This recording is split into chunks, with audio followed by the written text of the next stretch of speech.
What's going on, gamers? So, a lot of people have been telling me about this. I knew about it before. I just had to prioritize the other videos. As you know, I had to get that out the way. So now we're going to get to this finally. And I have to say, we've been telling people, and Microsoft's 2025 is looking insane. And now we have some more answers from Jez himself. You guys know his page is right here on Twitter. Exclusive Xbox plans to partner a handheld for this year with full next-gen consoles in 2027, and that'll be at the end. Obviously, we know that. So that means it'll be about 7 years for a console cycle, which actually makes sense. Some people were thinking 2028. I was thinking either that, but 2027 at the earliest. That Xbox Prime information with the next-gen Call of Duty in 2026, I'm like, no, that's not happening. I don't care what they said. Like, I just know that this is not going to happen. Like, me, myself, just understanding the way the industry works and just looking at things, it's like, that's not going to happen. That means that they would have the dev kits right now. You know what I mean? And they'd be working on games and getting it ready for next year. Like, that to me is just, come on, man. You know what I mean? Use your brains. It's not going to happen. But we're going to get into this, and this is important because this is also going to cover Steam coming to Xbox along with all the other PC forefronts.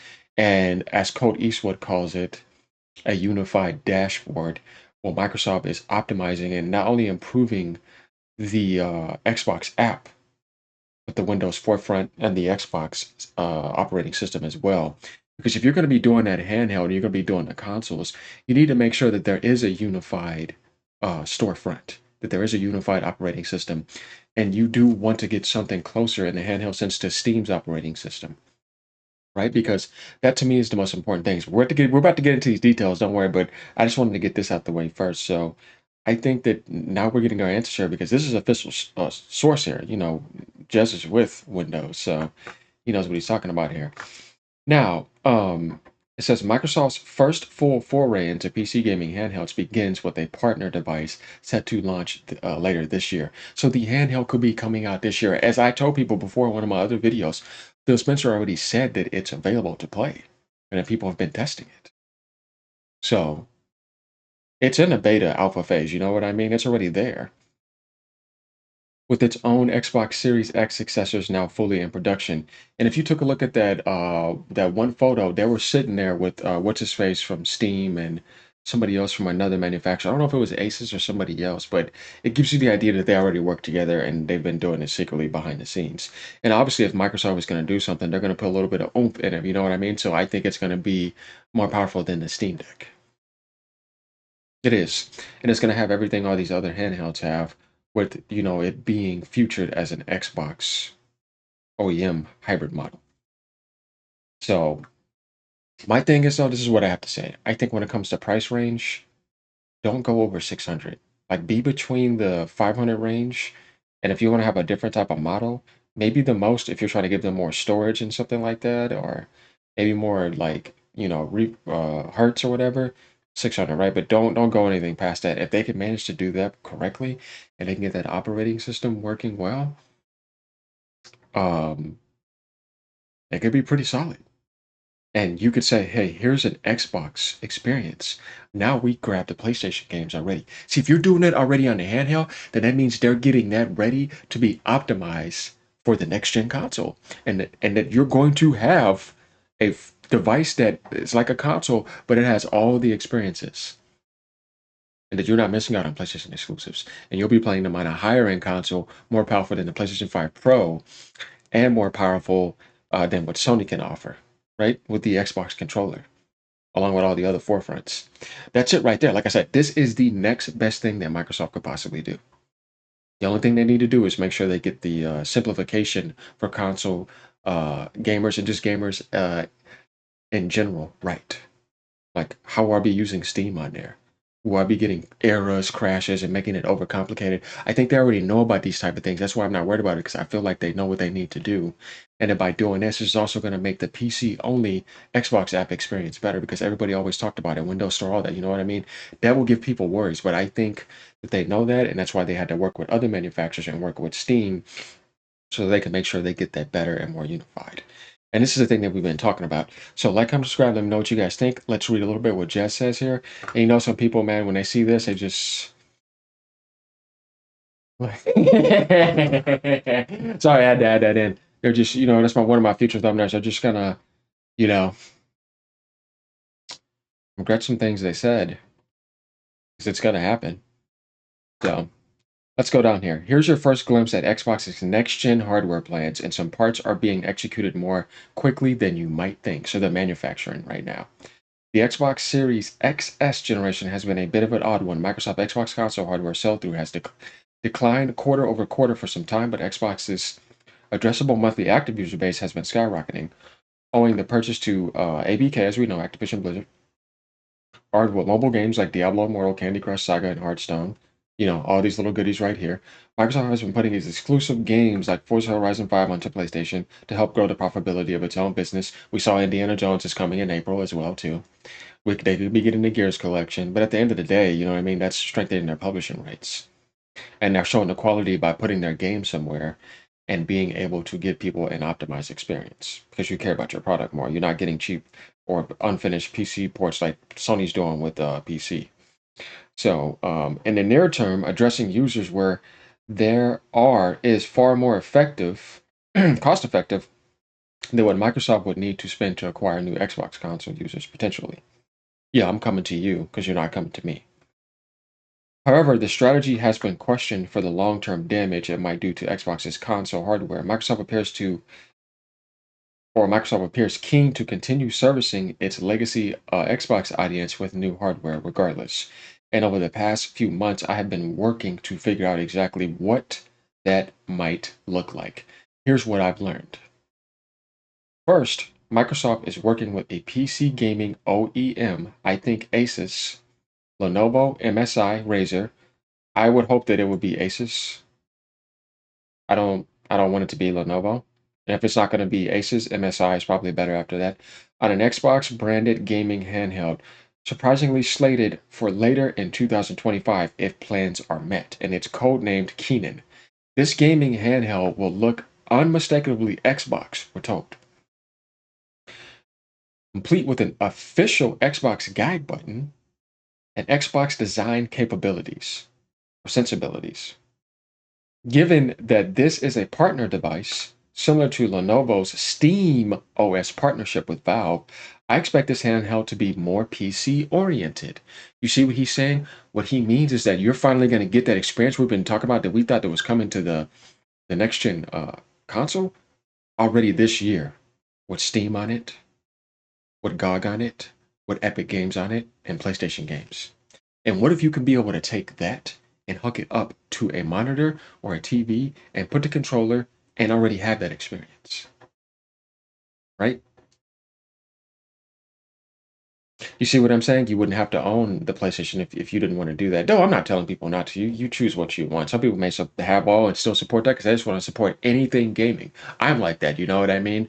I'm not here to tell somebody what not to buy and what to buy unless they ask me or I feel like they're being scammed. And I'm like, look, man, I feel like this may be happening. So at the end of the day, but if you still choose to buy it after that, I'm not going to look down on you and say that you're being dumb. No, only if you come to challenge me or attack me, and then you try to argue with me, and then I told you that I was right, and well, then yeah, well, there's going to be some, you know, reciprocation going on there.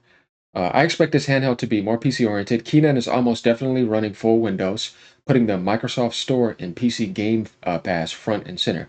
Obviously, that's the most important thing because it's going to be Microsoft themed with supplementary additions with the other stuff that I was talking about with GOG, Steam, and all that, alongside the ability to install things like Steam. See, we have it here right now. Everything is set right here, just in this paragraph that I just highlighted.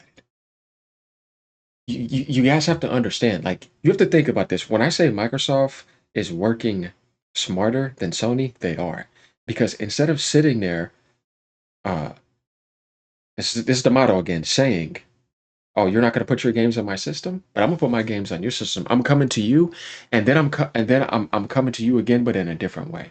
I'm putting this device here, and all your stuff is coming to me by me going to somebody else, getting you and giving you a unified experience. Imagine, guys, you're about to get your mind blown. If Microsoft makes in the future online free, right? Hear me out. Online free for console gaming, and you just need Game Pass to play their games. But you don't need online to play Steam games in general, right? And you're getting those PlayStation games, and you don't need to pay for it. But you would need to pay for online on PlayStation, and they'll have that on their console, and it'll be more powerful playing their games better. Oh man. See, that idea just popped up in my head. No, people never really thought about it like that. Could you imagine if they do that? That would be a pissed off Sony. You know what they're going to try to do? Because I could just imagine this, guys. Because remember, they said they're removing the option to sign in to PlayStation Network now on PC. So what if Microsoft gets that shortcut and you don't have to pay for online for any of those games? I think I'm catching on to something here, aren't I? And if you haven't, you guys have this idea now. This device will likely suffer. Because think about this too. Why would you want the PC-like experience and blend it, but yet you're still trying to charge people for online? See, something's just not going to work with that right there. No, if people want to play your service, they'll just pay for your Game Pass, and that comes with online anyway, right? If you're always signed up for Game Pass, and people outside of that, you shouldn't charge them for no separate online fee. It doesn't make sense to me. That's why I say I feel like for the people that don't even have Game Pass, but I think you should because it's the Netflix of gaming. Why would you not make online free outside of that? I think that's the best remedy. Like they need to do everything and give it their all perfectly to be pro-consumer. And just do everything and see how the results goes. And if it doesn't work after this one, then at least you said you tried the best route that you could possibly try. This is it right here, y'all. This is the big grand slam, or this just isn't it. Because this is the best route for them to go. I'm just telling you, I think so. And I think with a handheld device like that, people will support that more than the Steam Deck. Just because it just has that console like appeal as well too with the PC appeal. I see the Steam Deck as a supplementary addition. I told people when it came out, you had some people thinking that the Steam Deck was going to compete with the Nintendo Switch 2. I said, you are out of your goddamn mind. I said, the only reason any of this stuff exists is because of Nintendo. And that's just telling the truth. Like, because things that they do, things come out of their creation. You know what I mean? They're like the pioneer that open the door. Then you see people creating a line behind them. Like Gabe Newell said, I'm jealous of Nintendo's ability to create hardware and software. So, like, amazingly, with such power to dominate, just in general. When the Steam Deck launched, it wasn't launching as no handheld console to be sold on the market with exclusives. Valve ain't making no games like that. People don't realize, man, that's not easy to do. It's the toughest thing you could possibly do to be that powerful in-house and lead from the beginning of the gaming industry all the way now. And you were like 90% in-house. Tell me if anybody else has been doing that. It's hard. That's why Microsoft had to buy up stuff. That's why Sony had to buy everything. That's why they're mainly third-party vampiring because that is not easy. That's why I try to tell people like you have to really think about who you want to be the leader here, right? And who should be inspiring people to do better. That's why I said when Nintendo is leading, everybody else gets better. Now what's happening? They're making a handheld like the Switch now. Steam Deck got born out of that. It's better for them to be the leader because they're the only thing in the gaming industry that is 100% pure gaming. Right? I have to get these talking points right here. This is not because I love Nintendo the most. This is because if you're intelligent, you want to say, I think you are best suited to lead. And if you are leading and everyone else is doing better, you should be the leader. If you're leading and everything is not doing good, then you should not be leading. Sony should not be leading. I don't think they're good leaders. I don't think Microsoft should be leading gaming. You see, I keep it real over here. I think the best leaders for gaming are the PC market and Nintendo first and foremost. But Nintendo at the head. Because that's where it all started, and they're still leading. And they lead with their own creativity and in-house. And they inspire everybody to do better. All the jumps, the wall jumps, all that all came out of their templates. And everybody since then has been using that. Sonic came out of Mario. Like, we could just go all day and say how many games came out of them and how many innovations and just things in general. They started the handheld stuff back in. And it's not just consoles. Let's do handheld too. You know what I mean? And that was a betterment for everybody else down in the long run. I want what's best for gaming. Not saying because I love Nintendo the most, I want them at the best. No. That would be stupid because then that's just being a fanboy. No, I want what helps gaming at its highest peak, at its highest creativity. Not the same zombie cycles every year. Call of Duty, Madden, FIFA.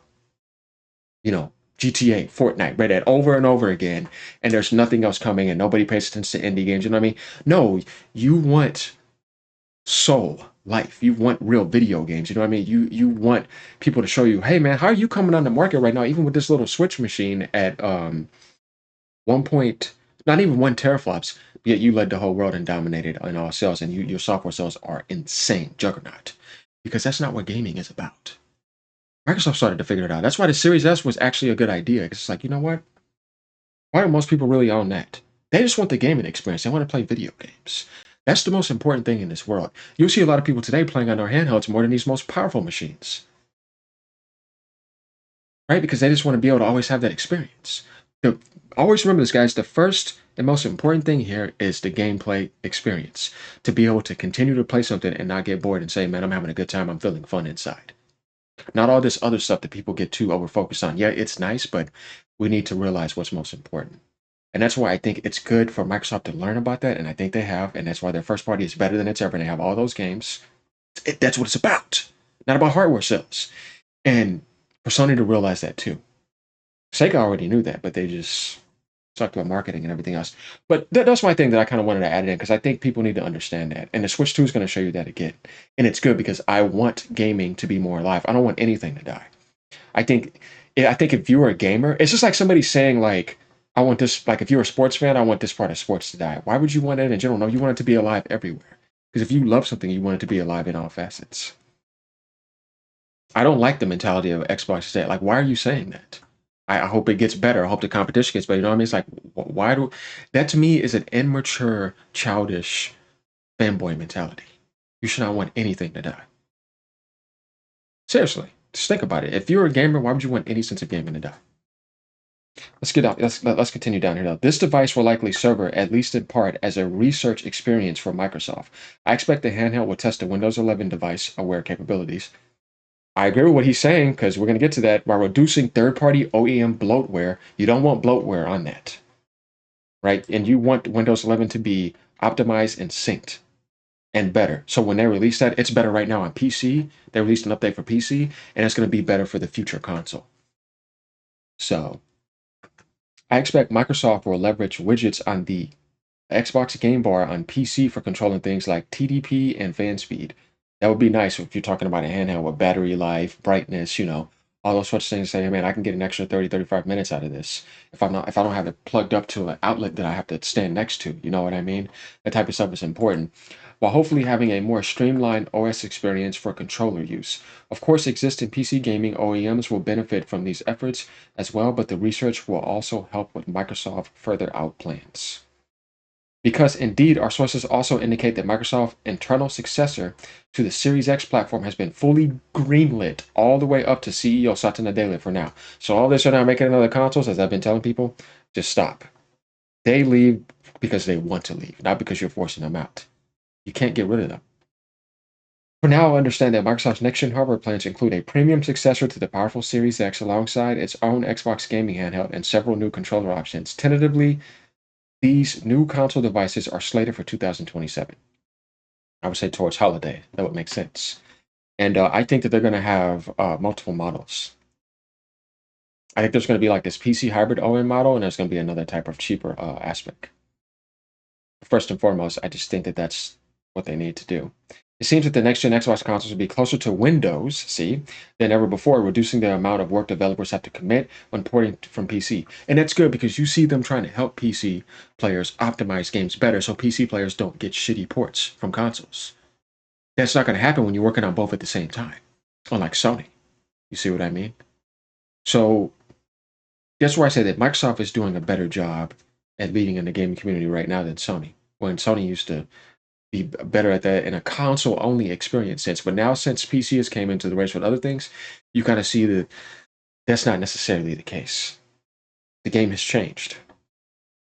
You see? It can't just be that now. Now it's hybrid or now it's full blown hybrid third party. You kind of catch your drift here. And if you think that it should be anything else, then you're just not understanding the medium. Understand that they will continue to support backwards compatibility with legacy Xbox games too. However, Xbox President Sarah Bond previously announced a project team specifically designed to promote backwards and forwards compatibility for existing Xbox games. I didn't worry about that because you showed me that you cared about that in the Xbox One era. They do the best with that, so I'm not worried about that. Xbox lead Phil Spencer has teased in previous interviews a desire to support third-party storefronts on Xbox hardware too, including platforms like Epic Games, GOG, itch.io, and Steam itself. And what she's also saying too, backwards and forwards compatibility. Think about if they do take the Xbox 360 library and now allow that to be uh, EXE'd on the PC to be maxed out. And now you're not stuck with like a disk or anything, but now they've took those files and now it's fully backwards compatible on everything in general, the handheld, the next gen Xbox, and the PC forefront on Game Pass. Or if you just want to buy it for cheap, right? And you're playing that game, you know, with enhancements and all that, like they did with the Sonic game recently. I know you guys seen that. That was actually pretty cool. So there's a lot of things that they could be doing. We could say now here is an innovation between the hardware of the Xbox and the PlayStation. There's a clear difference now, and that's not just no little AMD PCs with a few teraflops of difference, and that's pretty much about it. And games, they're not third party now, so they can't really be exclusive anymore. Everything is a timed exclusive now, except for games that just are not coming over. So we can shut all that down now. And if people are still trying to play that game on the PlayStation side, it's like, I don't know what to tell you because you don't have any exclusives anymore either. It's all timed exclusives. So is it really a permanent exclusive? No. It's eventually going to go out. It's the right thing to do once you've got everything you had on your exclusive aspect and you see that you're not getting anything else. Why would it not be smart to put it over here and say, here we go again, we're making even more money? That's business. That's being an intelligent business person, right? When you realize that you've sold enough too, why still play that game? It doesn't make any sense to me, right? This is a video about being intelligent and being aware and realizing the best decisions for gaming in general. Like I said about Nintendo, like I'm saying about this now. What is the best decision for you to be the most profitable publisher and developer and to benefit the gaming community at the same time? You see, it's all about that unified mindset, not the fanboy mindset. There's nothing wrong with being a fanboy and just being in your own world and saying that you're loyal to something. I respect loyalty. I don't respect people who have no sense of loyalty. I'm just going to say it because I don't trust nobody like that. You don't have any loyalty. Why would I trust you? Why would I trust what you say or take what you say serious? I told people what my heart was, who I grew up with for the longest. Been gaming for 33 years.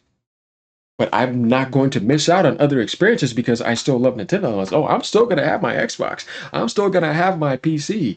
Like I've always had. I'm still going to have my PlayStation. You know what I mean? Because at the end of the day, I'm a gamer at heart and I want to support good video games. And not every good video game is always going to be on this one platform. You're going to have them on certain other platforms that are not there. And I need that gaming experience as a person who loves gaming more than anything.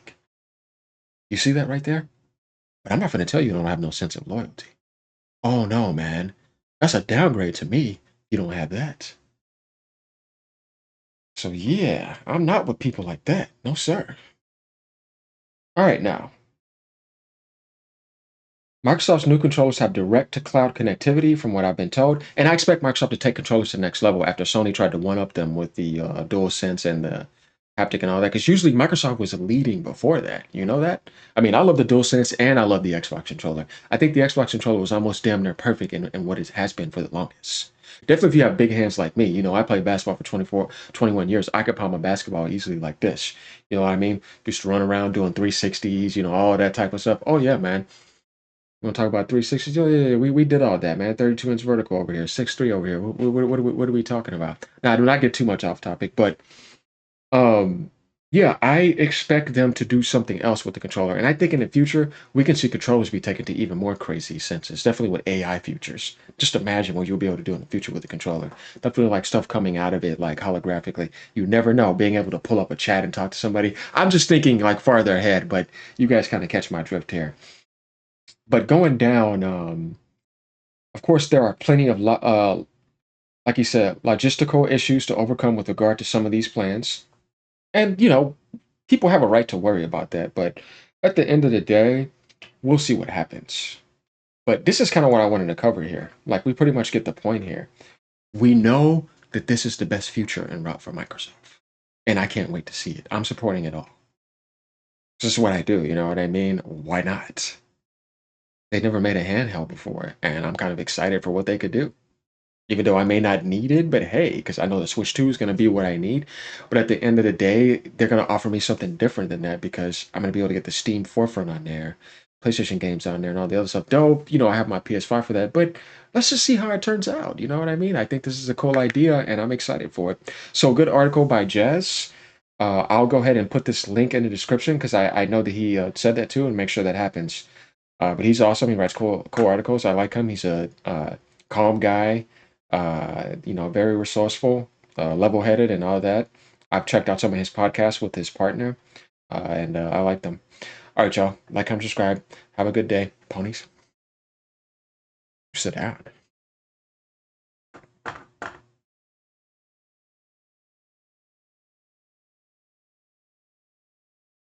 Peace out, y'all.